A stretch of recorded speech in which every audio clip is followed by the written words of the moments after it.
The pool at the Weller Community Recreation Center holds 60,000 gallons. I know that because it's printed on the safety placard bolted to the wall of the mechanical room, right next to the pump schedules and the chlorine dosing chart.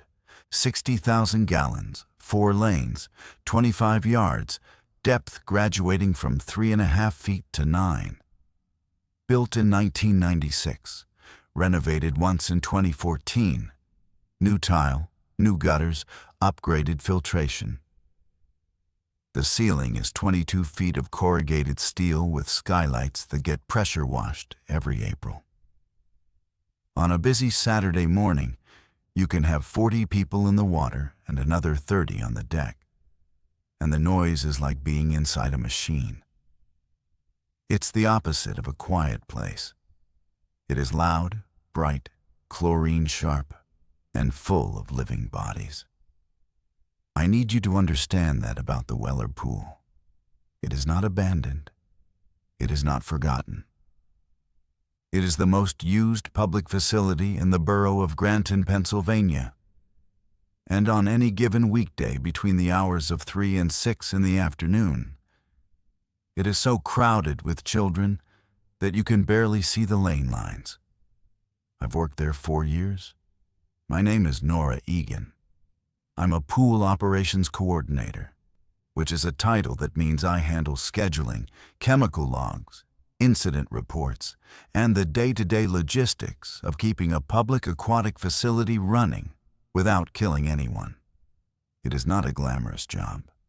It is a job that involves spreadsheets, compliance binders, angry parents, vomit, Band-Aids, and a never-ending war against the specific strain of bacteria that thrives in warm, shallow water where children refuse to shower before entering. I'm good at it. I don't say that to impress anyone. I say it because what happened was not the result of negligence or inattention or any lapse in the systems I maintained. The systems did what they were supposed to do. That was the problem. The Weller Center uses a platform called FaciliBook for its scheduling. It's a mid-tier municipal recreation software. Nothing fancy, nothing unusual. You can book lanes for lap swim, reserve blocks for swim team practice, schedule lessons, rent the pool for private parties. Staff enter bookings on the back end. The public can self-book certain things through the borough website. Every reservation generates a confirmation number, a timestamp, a name, and a payment method if applicable. Free programming. Open swim, senior hours, family swim. Gets batch entered by staff at the start of each season. Lesson blocks get entered by the aquatics director. Private rentals go through me. In January of last year, I noticed a booking in the system that I hadn't entered. It was for a Tuesday afternoon, a single-lane reservation, 45 minutes, tagged as Junior Skills Review. The name on the booking was D. Lorendo. The confirmation had been generated at 11:47 p.m. the previous Thursday.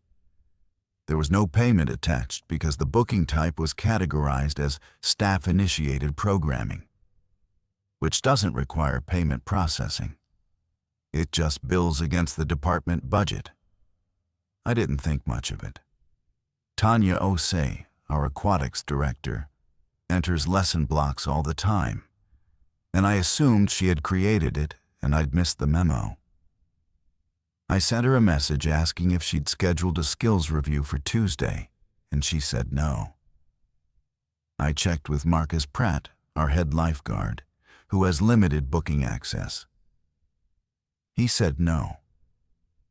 I checked the system log to see which user account had generated the entry. The log said it was entered by user D. Lorendo. Denise Lorendo was our previous aquatics director. She was terminated in 2022 for reasons I was not fully informed about at the time. The official language was failure to comply with updated safeguarding protocols, which is the kind of phrase that could mean anything from paperwork negligence to something much worse. She died in October of 2023. I know this because someone taped a printed obituary to the staff bulletin board, and it stayed there for about 2 weeks before the facility manager took it down without comment. Her user account should not have existed in FaciliBook. When an employee is terminated, IT is supposed to deactivate their credentials. I assumed reasonably that someone had failed to do this and that we had a security issue. Maybe someone had gotten hold of her old login. Maybe the system had glitched. I submitted a ticket to the borough IT department asking them to deactivate the D.Lauren Doe account and audit recent activity on it. Then I deleted the Tuesday booking because no one had authorized it, and I moved on with my week. The IT ticket was closed 4 days later. The note said the account had been deactivated and the password reset as a precaution. Fine. The following Monday, 2 more bookings appeared. Same format. Single-lane reservations, 45 minutes each, tagged as Junior Skills Review. One on Wednesday at 3:30 p.m., one on Friday at 4:15 p.m. Both entered by D.Lauren Doe at 11:51 p.m. on Saturday. Both categorized as staff-initiated. Both with no payment record. I called IT directly this time. I spoke to a man named Jerry, who checked the system and told me the D.Lauren Doe account was, in fact, deactivated. He could see it in the admin panel. It was grayed out, no active session, no login history since the deactivation date. He said the bookings I was seeing must have been entered by someone else and tagged with the wrong user ID. Possibly a database error. He said he'd escalate it. I deleted the bookings again. On Wednesday at 3:30, a woman arrived at the front desk with a 7-year-old boy. She said they were here for his skills review. She gave the confirmation number. The confirmation number matched the booking I had deleted. I told her there must have been a mix-up, that the session wasn't on our schedule. She was polite about it. She showed me the email confirmation on her phone. It was a legitimate FaciliBook confirmation email sent from the borough's automated system, with the correct facility name, the correct lane number, the correct time, and the instructor field filled in, D.Lauren Doe. I apologized and told her the instructor was no longer with us. I offered to reschedule with Tanya. She said she'd think about it and left. The boy was already in his swim trunks. He didn't say anything. He held his goggles by the strap and looked at the pool through the glass partition the entire time his mother was talking to me. That night, I pulled every booking in the system for the previous 60 days and ran a filter for the D.Lauren Doe user ID. There were 14 entries. The earliest was from mid-November. All were junior skills reviews. All were 45-minute single-lane blocks on weekday afternoons. All had been entered between 11 p.m. and midnight. None had payment records. 11 of the 14 had been auto-confirmed and had generated confirmation emails to parent addresses I didn't recognize. I want to be precise about what I felt at that point, because I think precision matters here. I was not scared. I was professionally alarmed. A terminated, deceased employee's credentials were being used, or appeared to be being used, to schedule children's programming at a public facility. And confirmation emails were reaching real families. That is a safeguarding issue. That is the kind of thing that ends careers and generates lawsuits. I printed the full log, saved screenshots, and brought everything to my facility manager, Dale Kiefer, the next morning. Dale is a careful man.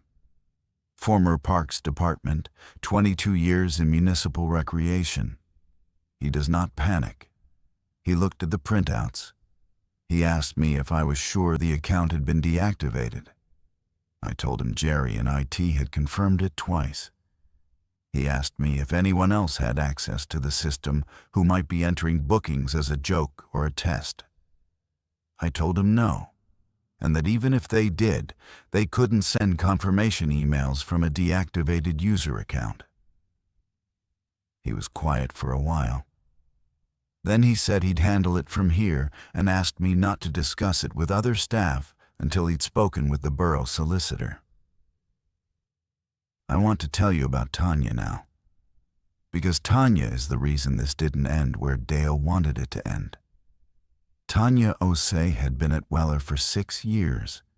She'd taken over as aquatics director after Denise was fired. She was not someone who frightened easily.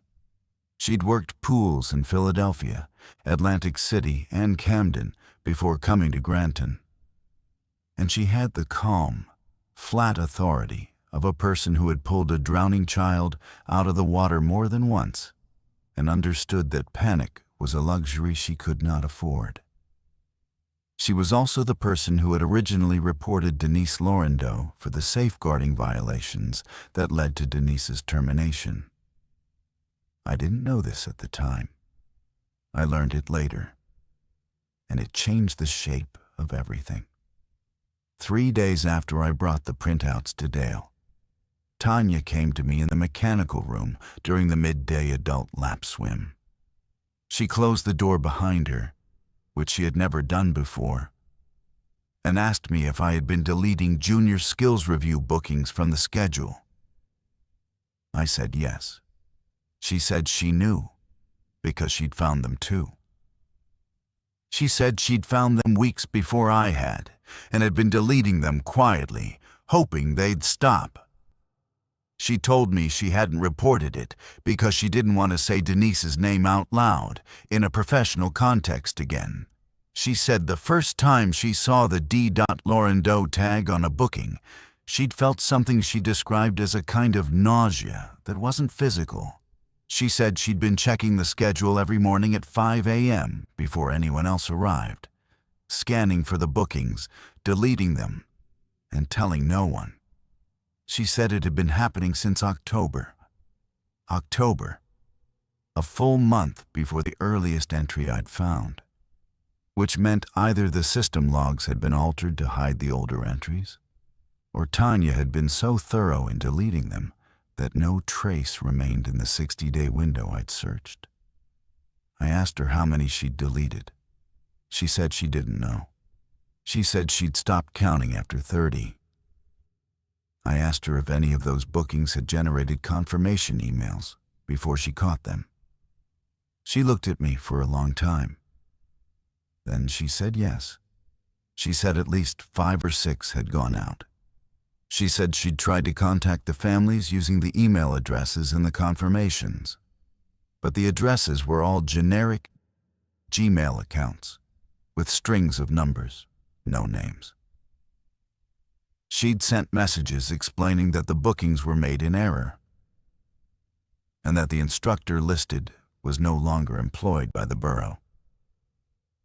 2 of the addresses bounced. The others never replied. She asked me if any children had shown up.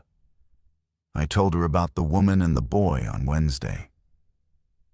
Tanya sat down on the upturned bucket we keep by the pump panel and pressed her hands flat against her knees. She said, "They're coming to the pool, Nora." I said, "One family came. I turned them away." She said, "You turned away one. How many didn't come to the desk first? How many just came in through the public entrance during open swim and waited by the lane?" That question opened something in my chest that is not fully closed. The Weller Pool's public entrance feeds directly onto the pool deck during open swim hours. Families check in at the front desk, but enforcement is loose. During busy periods, especially after school, people flow through the turnstile with a scan of their borough ID or a wave from a regular lifeguard.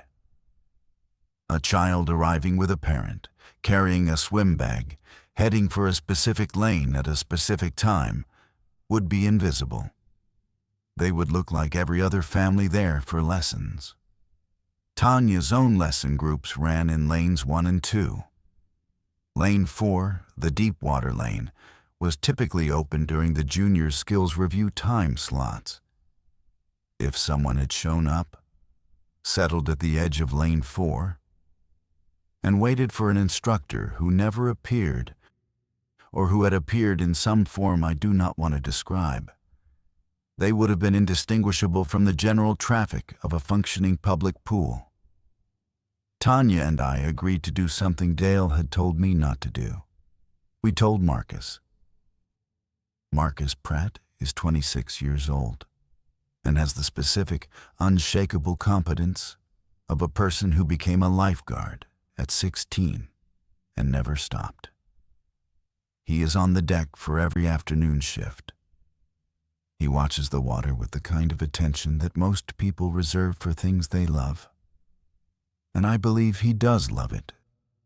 The discipline of it, the vigilance, the knowledge that his attention is the difference between a child going home and a child not going home.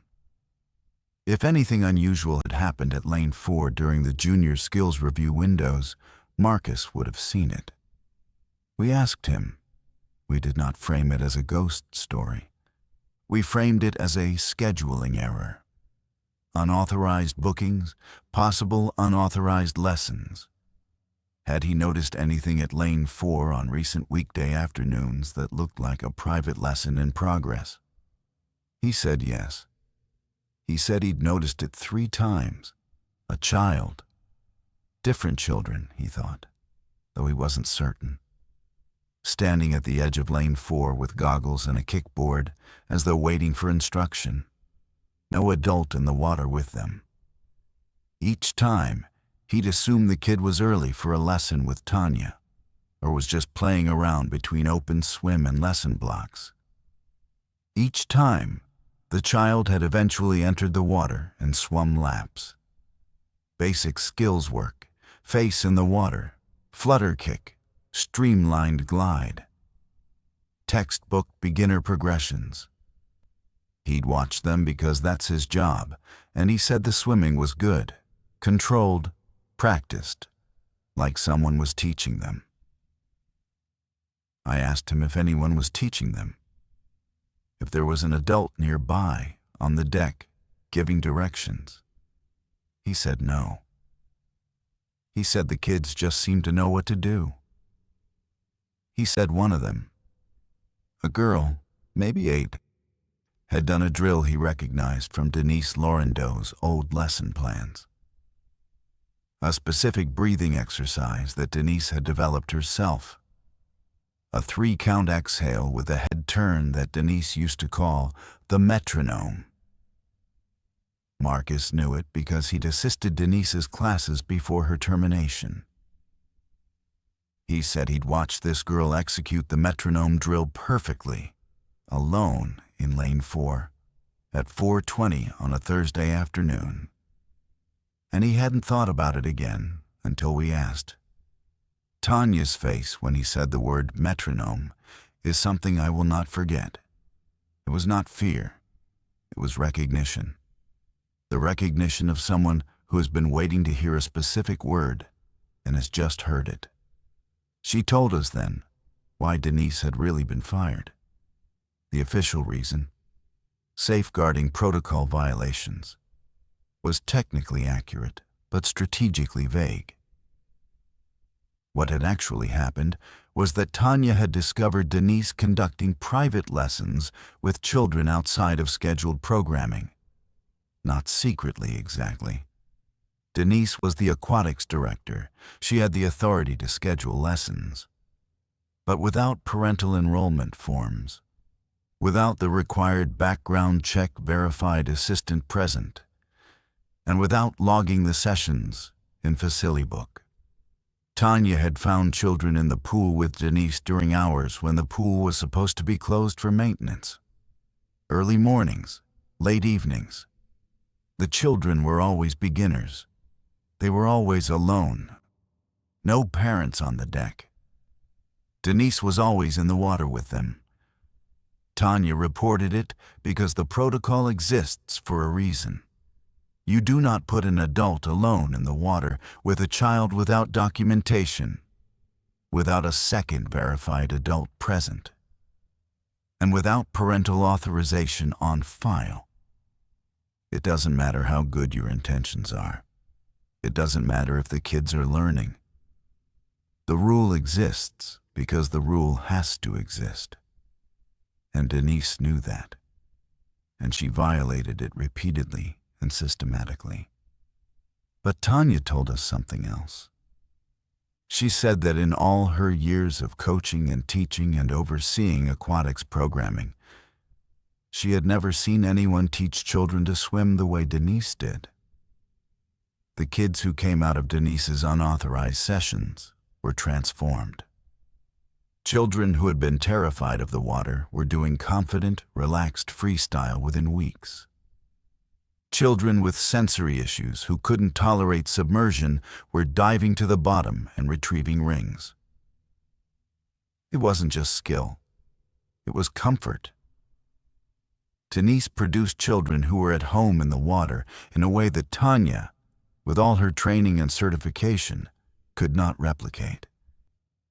Tanya said she'd watched one of the unauthorized sessions through the mechanical room window before reporting it. She said Denise was in the water up to her shoulders, and a boy of about 5 was floating on his back with his eyes closed, and Denise wasn't touching him, wasn't speaking. The boy was just floating, perfectly still, breathing easily, in the deep end of a pool where the week before he'd screamed when his feet left the bottom. Tanya said the water around the boy looked, and she used this word carefully. I could tell she'd thought about it. Attentive. She said she knew that didn't make sense. She said it looked like the water was paying attention to him. She reported it anyway, because the rule is the rule. And I believe she was right to. Denise was terminated. She did not protest. She cleaned out her office, returned her keys, and left. 14 months later, she was dead. The obituary said natural causes. She was 51. And now her account, deactivated, credentialless, belonging to a dead woman, was booking children into the pool she'd been forced to leave. Dale Kiefer called me into his office the following Monday. He'd spoken with the borough solicitor and the IT director. Their conclusion was that Facilibook had a database integrity issue, a corrupted user record that was generating phantom entries. They were migrating to a new scheduling platform. The D.Lauren Doe entries would stop because the system that created them would cease to exist. He told me, firmly but not unkindly, that the matter was closed and that I should focus on the transition to the new platform. I asked him about the confirmation emails. Real emails, sent to real addresses, received by real parents who brought real children to a real pool. He said the emails were auto-generated artifacts of the database corruption. I asked him who had created the email addresses that received the confirmations. He said he didn't know, and that it wasn't our department's concern. I asked him what we were supposed to do if more children showed up for lessons with a dead woman. He said that wouldn't happen because the system was being replaced. The new platform, a product called AquaSchedule, went live 3 weeks later. I migrated all active bookings, lesson enrollments, and rental agreements manually. It took me 4 days. I verified every entry. The D. Lorindo account did not exist in AquaSchedule. It couldn't. It was a completely different system with completely different credentials. I felt, for about 72 hours, that Dale had been right and the problem was solved. On the fourth day, a booking appeared in AquaSchedule. A single lane reservation, 45 minutes, lane 4, Wednesday at 3:30 p.m. The booking type was listed as Junior Skills Review. The instructor field said D. Lorindo. The entry had been created at 11:44 p.m. the previous night by an account that did not appear in the system's user registry. There was no user ID associated with the entry. The system log showed the booking as having been created by null, a placeholder the software uses when it cannot identify the originating account. The confirmation email had already been sent. I showed Tanya. Tanya showed Marcus. Marcus said, "So it's not the software." No, it was not the software. Over the next 2 weeks, we developed a protocol. It was not authorized by Dale. It was not sanctioned by anyone. It was 3 employees of a municipal recreation center deciding, independently and collectively, that we were responsible for the children entering our facility. And that responsibility did not end at the boundary of what we could explain. The protocol was this. Every morning, Tanya and I checked AquaSchedule for unauthorized Junior Skills Review bookings. When we found them, we did not delete them. Deleting them, we had learned, did nothing. The confirmation emails were already sent, and the families had already received them. Instead, we flagged the time slot internally, and Marcus adjusted his deck position to maintain direct, continuous visual contact with lane 4 during the flagged window. We were not trying to stop the bookings. We had accepted that we couldn't. We were trying to make sure that whatever happened at lane 4 happened under the eyes of a certified lifeguard who knew what he was looking at. For 3 weeks, Marcus watched lane 4 every flagged afternoon. And for 3 weeks, children came. They came with parents who dropped them off at the entrance and left, the way parents drop children off for any lesson. They came with swim bags and goggles and the slightly nervous energy of kids doing something they're not sure about. They checked in at the desk sometimes and sometimes didn't. During open swim hours, the turnstile was the only gate, and a borough ID or a guest pass got you through. They went to lane 4. They got in the water, and they swam. Marcus documented everything, not because we asked him to, because he's Marcus, and documentation is how lifeguards process what they see. He kept a small waterproof notebook on the deck.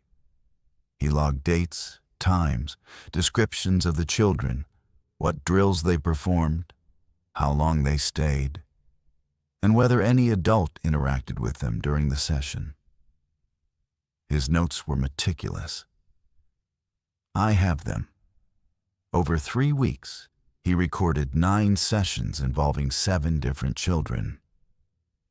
Ages ranged from approximately 5 to 10. All were beginners or early intermediates. All performed structured progressions, not free play, not splashing around, but sequenced skill-building exercises that moved logically from water comfort to breath control, to propulsion, to full stroke development. 4 of the 7 children performed the metronome drill. One boy, who Marcus estimated at about 6, arrived for 3 consecutive sessions and progressed from assisted floating to independent backstroke in that span. a rate of advancement that Marcus described in his notebook, with visible underline marks, as not consistent with unassisted practice. No adult entered the water with them. No adult gave verbal instructions from the deck. The children appeared to be working from an internal curriculum. They knew what to do, and they did it with the patient, focused repetition of students following a lesson plan. But here is the thing Marcus noticed that changed this from a scheduling anomaly into something else. The water in Lane 4 was warm. The Weller pool is maintained at 82 degrees, which is standard for a mixed-use public facility. Warm enough for young children, cool enough for lap swimmers. Marcus, who spends 6 hours a day on the pool deck and has a thermoregulatory awareness bordering on the clinical, said that during every flagged session, the water temperature in Lane 4 ran approximately 4 degrees higher than the rest of the pool. He checked this with a handheld thermometer from the test kit. 86 degrees in Lane 4, 82 everywhere else. The pool has a single heating system. There's no mechanism for heating one lane independently. After each session ended and the child left the water, the temperature equalized within 15 minutes. I confirmed this from the mechanical room. The boiler logs showed no variation. The circulation pumps were running normally. The heat was not coming from the building system. Tanya checked the chemical balance in Lane 4 after a session. Chlorine levels were lower, not dangerously low, still within safe range, but measurably reduced, as though something in the water was softening it, making it gentler, more comfortable for young skin, for eyes that hadn't learned to tolerate the sting yet. The pool was adjusting itself for the children, or something in the pool was adjusting it. I need to tell you about the Tuesday that broke our protocol. It was the second week of March. Marcus was on the deck. A girl, 7, maybe 8, dark hair in a single braid, arrived for Lane 4 at 3:30. She had no parent with her. She came through the turnstile alone with a guest pass that the front desk volunteer later said looked valid. She went straight to Lane 4, removed her sandals, sat at the edge, and put her feet in the water. Marcus was watching from his elevated chair 12 feet away. He said the girl sat there for about 2 minutes, kicking gently, and then she began to cry. Not loud, not dramatic, just tears running down her face while she kicked her feet in the water. Marcus started to get down from the chair to approach her. Standard duty of care. And then she stopped crying, wiped her face with the back of her hand, and slid into the water. And she began to swim. Marcus said she swam like someone who had been swimming for years, fluid, confident, rhythmic. She did 4 lengths of smooth, controlled freestyle, then transitioned to backstroke, then to a drill Marcus recognized as one of Denise's intermediate progressions. A catch-up drill with a specific hand entry angle that Denise had been particular about. The girl did it perfectly. She had never been enrolled in any program at Weller. Marcus checked. She was not in our system. She had never taken a lesson from Tanya or from any instructor on our staff. After 20 minutes, she stopped swimming, climbed out, sat on the edge of the lane, and put her feet back in the water. Marcus approached her then. He asked if she was okay. He asked where her mom or dad was. She said her mom was picking her up at 4:15. He asked who had signed her up for the lesson. She said, "The lady." He asked, "What lady?" She said, "The lady in the email. She said the pool would teach me." Marcus asked if the lady was here today. The girl looked at the water, and Marcus said her expression wasn't frightened, it was fond. And she said, "She's always here." Marcus didn't touch the water for the rest of his shift. He told me later it was the first time in 10 years of lifeguarding that he'd been afraid to put his hand in a pool. The three of us met that evening in the parking lot after close. We sat in Tanya's car with the heat running and the headlights off. Tanya said we had 3 choices: go back to Dale with what we had and accept whatever institutional response followed. Go to the police, which would require explaining that a dead woman was enrolling children in swim lessons through a computer system she had no access to. Or handle it ourselves. Marcus said there was a 4th option: leave it alone. He said the children were safe. He'd watched every session. No one was hurt. No one was scared. The kids were learning to swim. Whatever was happening in Lane 4 was, by every observable metric, good for them. Tanya said that was exactly what made it dangerous. She said Denise had always been good with the children. That was never the issue. The issue was that Denise operated outside the framework that existed to protect those children. And that framework existed because good intentions are not a safeguard. The fact that the unauthorized sessions looked benign, felt benign, produced positive outcomes. That was precisely the pattern that Tanya had reported 3 years ago. And Denise had been removed precisely because "it seems fine" is not a standard of care. I agreed with Tanya. And I want to be clear about why. Because it would be easy to make this into a story about bureaucracy against beauty, about rules destroying something pure. And that is not what this is. I have watched children at the Weller Pool for 4 years. I have seen what happens when a child is in the water with an unvetted, unsupervised adult. I have read the incident reports from other facilities. I have sat through the trainings. The rule exists because children cannot protect themselves. And the adults they trust the most are the ones positioned to do the most harm. And the only defense is a system that does not rely on trust. Denise Laurendeau may have been the greatest swim instructor who ever lived. That does not exempt her from the system. And the fact that she was continuing to operate outside it from wherever or whatever she was now made the violation worse, not better, because now there wasn't even a living person who could be held accountable. We decided to act. Not by going to Dale, not by going to the police, but by doing the one thing that was within our operational authority. We closed Lane 4.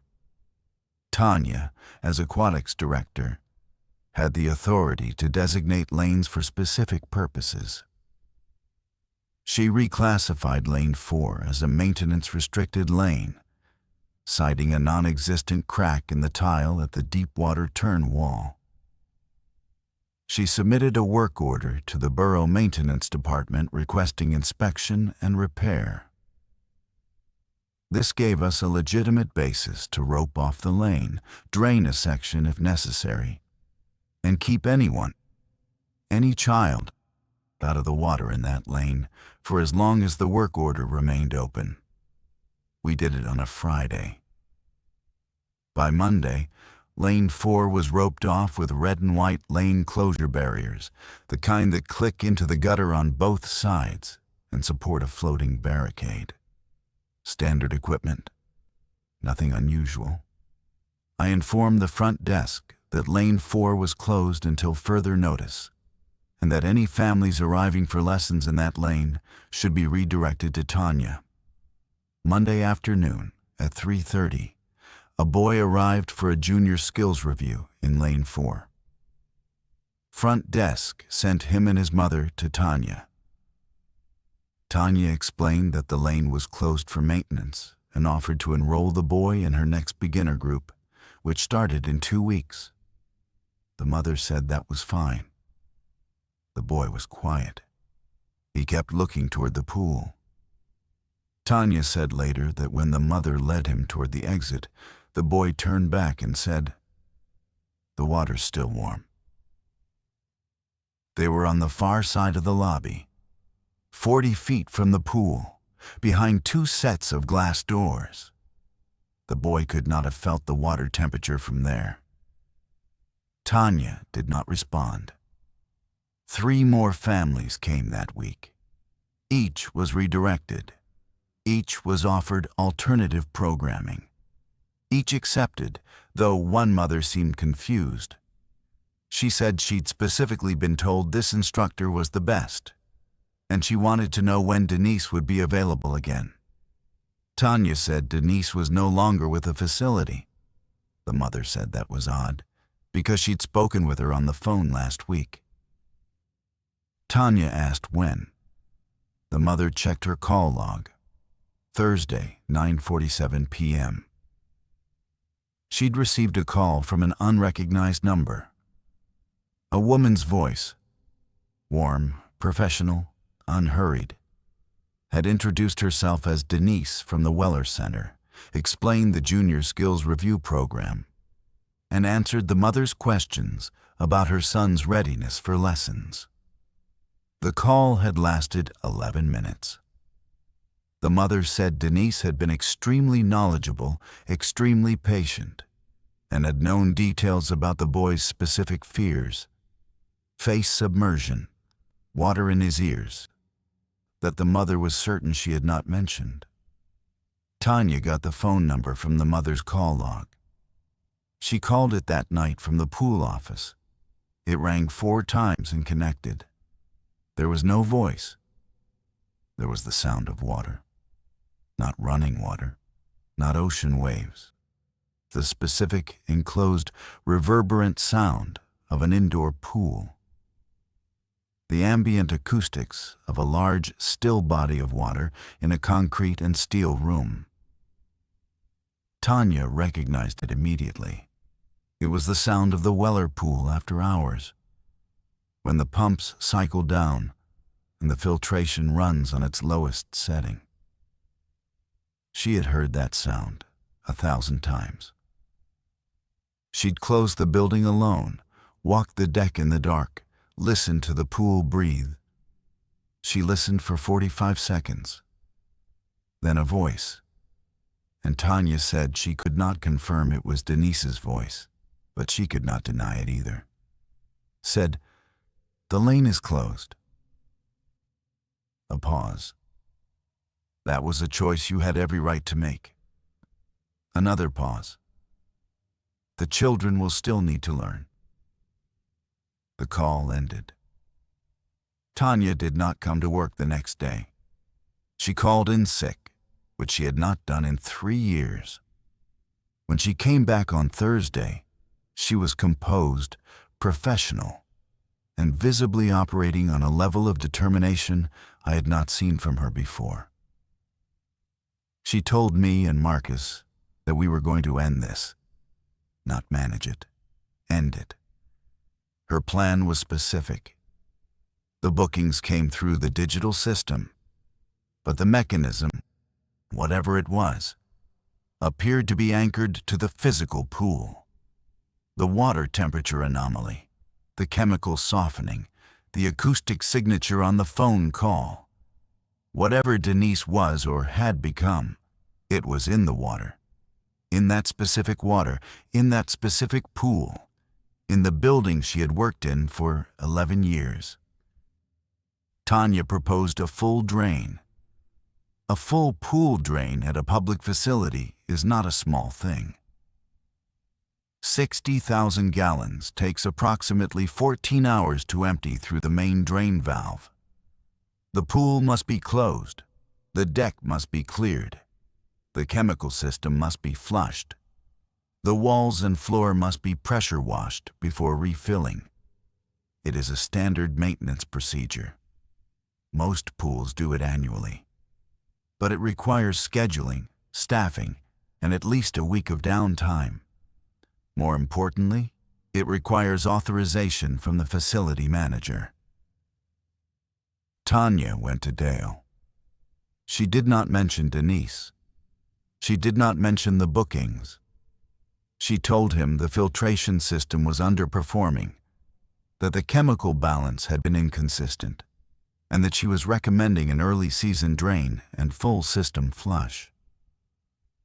She presented the chlorine variance data, which was real, and the temperature inconsistency, which was real, and framed it as a maintenance concern. Dale approved it for the following week. On Monday, April 7th, Tanya began the drain. I was in the mechanical room monitoring the pump. Marcus was on the deck, which was closed to the public, watching the water level drop. Tanya was on the pool floor with a long-handled brush, guiding debris toward the main drain as the water receded. Standard procedure. The water drained normally for the first 4 hours.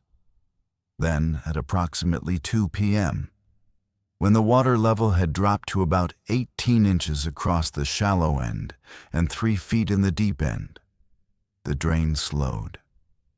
I checked the pump. It was running at full capacity. The valve was open. The flow rate had dropped by 60% with no mechanical explanation. I went out to the deck and looked at the pool. The remaining water was not still. It was moving. Not churning, not splashing. Moving with a slow, deliberate, circular current that had no source. In the deep end, where 3 feet of water still covered the floor, the circulation was tighter, faster, centered on a point about 2/3 of the way down lane 4. Tanya was standing in the shallow end in her rubber boots, water around her calves, and she was watching the deep end with the expression of someone who has confirmed something she already knew. She walked toward the deep end. Marcus called down to her to stop. She didn't stop. The water rose around her shins, her knees, her thighs as the floor sloped downward. When she reached the transition point between the shallow and deep ends, waist deep in water that should have been draining and wasn't, she stopped and looked down. She stood there for almost a minute. Then she said, clearly enough that Marcus and I both heard her from the deck, "You have to let them go."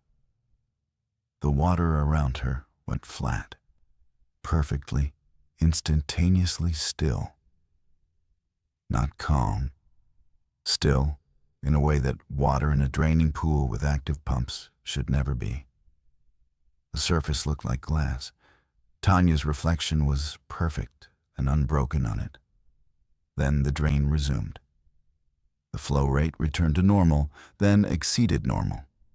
The remaining water emptied in under 2 hours, faster than it should have, given the volume. By 5 p.m., the pool was empty.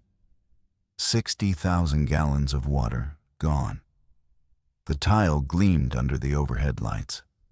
The pool was a bright, clean, empty concrete vessel.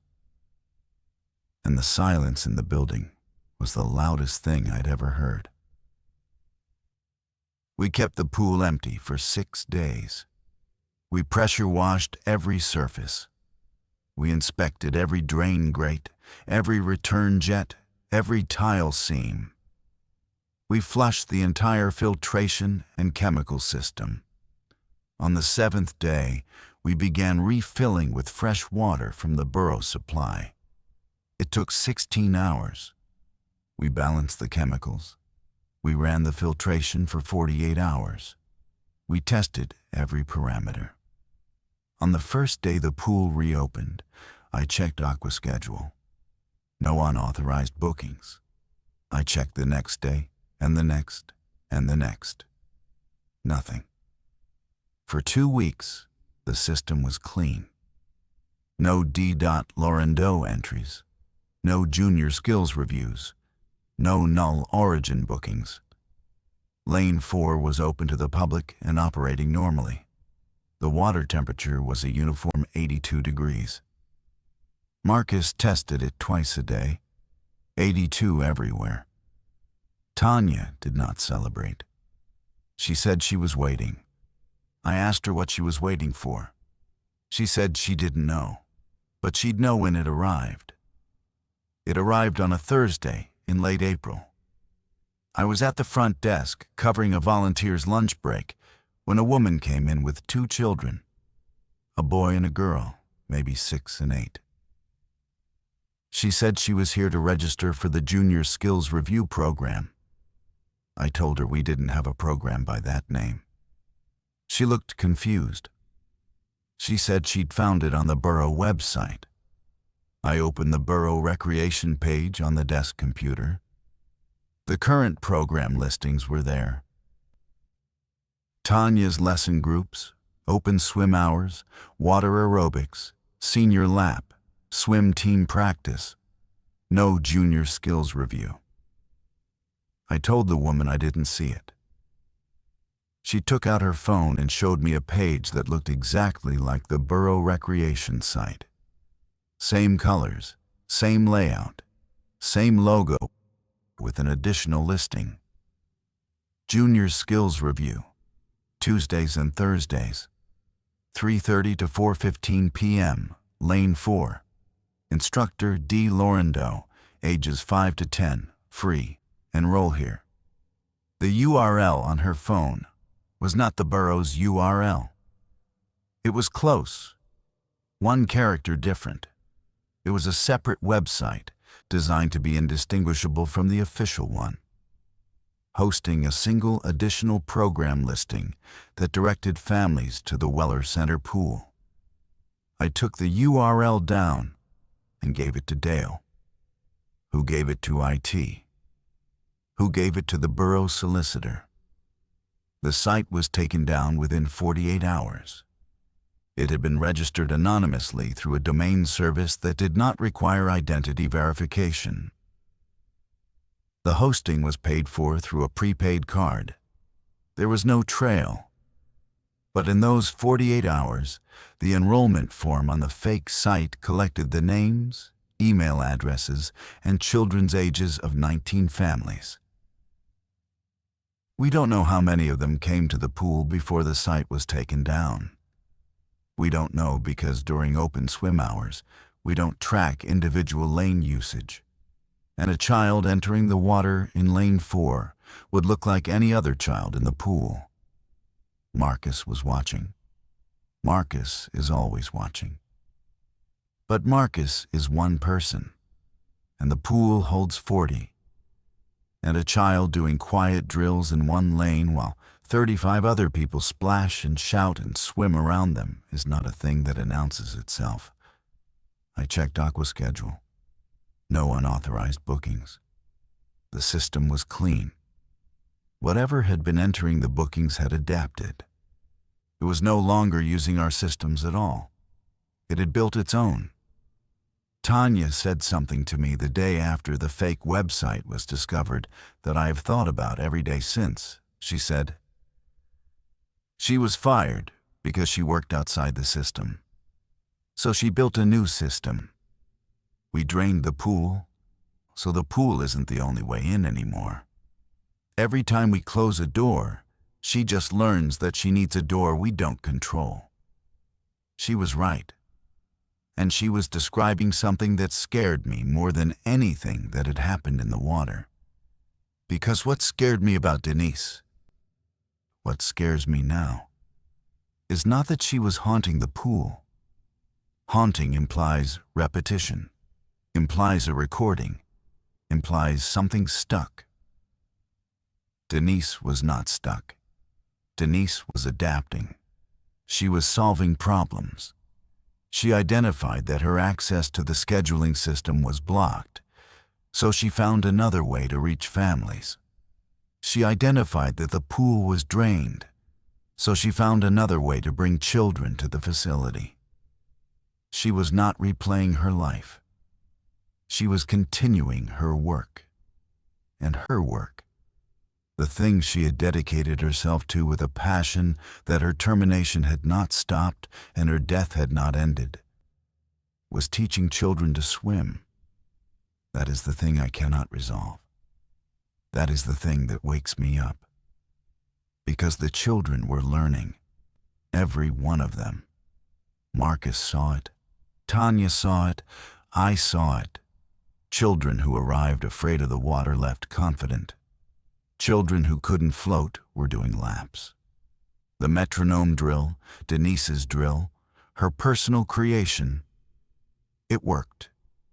It worked beautifully. Whatever was teaching these kids, he was teaching them well. And we stopped it. We closed the lane. We drained the pool. We took down the website. We did everything we were supposed to do, everything the system required of us. And I believe we were right. And Tanya believes we were right.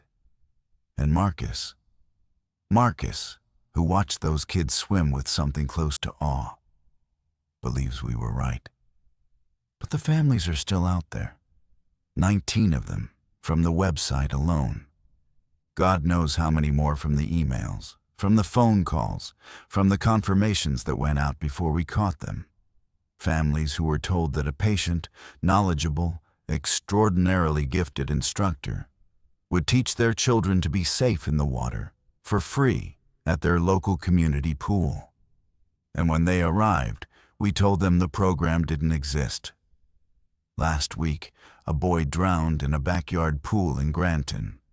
4 years old. He was at a neighbor's barbecue. He went under while 15 adults were in the yard. No one saw it in time. He was underwater for 3 minutes before someone noticed. He is alive, but he will not be the same. His family's email address was on the enrollment list from the fake website. They had tried to sign him up for the junior skills review. We'd shut it down before his confirmation went through. I don't know what to do with that. Tanya doesn't know what to do with that. Marcus, who has pulled children out of the water and knows what 3 minutes without air does to a brain, will not talk about it at all. We were right to stop her. The protocol exists for a reason. Children cannot be taught by someone who cannot be supervised, cannot be held accountable, cannot be vetted, cannot be stopped if something goes wrong. The fact that nothing went wrong is not evidence that nothing would have. The fact that the teaching was effective is not evidence that the teacher was safe. I know this. I believe this. I have built my career on this. But I checked Aqua schedule this morning, and there was a new booking. Lane 4, Thursday at 3:30, Junior Skills Review. The instructor field was blank. The entry was created by NL at 11:52 p.m. last night. A confirmation email was sent to an address I recognize. It belongs to the mother of the boy who nearly drowned. I haven't deleted it yet. Tanya is on shift in an hour. She'll see it. She'll ask me why I haven't deleted it. And I'll tell her the truth, which is that I looked at that booking for a long time this morning, and I thought about a 4-year-old boy who cannot walk or speak or feed himself because no one taught him what to do when the water closed over his head. And for the first time in my career, I was not sure that the system I serve is worth what it costs. I will delete the booking. I know I will. I am who I am, and the rule is the rule, and I will delete it. But the confirmation email is already sent. And somewhere in Granton, a mother who has spent the last week in a hospital room is looking at her phone, and a dead woman who is very, very good with children is offering to make sure it never happens again. and the pool is warm. Lane 4 is always warm.